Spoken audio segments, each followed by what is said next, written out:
Hej, vi tar soppa. Oj, det är ju mycket.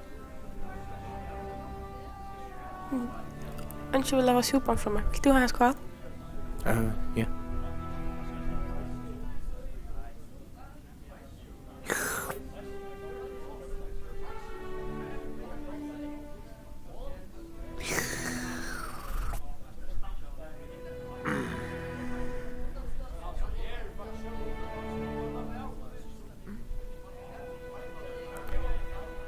Smakar. Vad händer?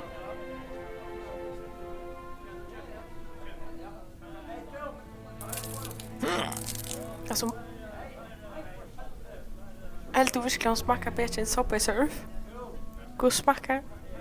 Det smakar soppa i alla fall. Soppa som man har ätit. Alltså smakar det soppa? Ja. Alltså goda soppa? Ja. Ja. Alltså... Vad är det ordentligt? Man känner inte sagt att soppa inte smakar väl.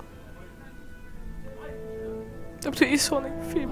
Du borde bjuda honom och göra. Smakar ordentligt. Allt skulle bra. Alltså få det äntligen mer om smakar så gott. Ja.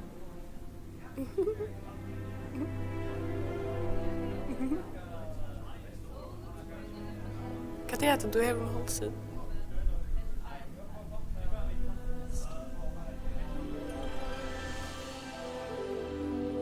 Oi.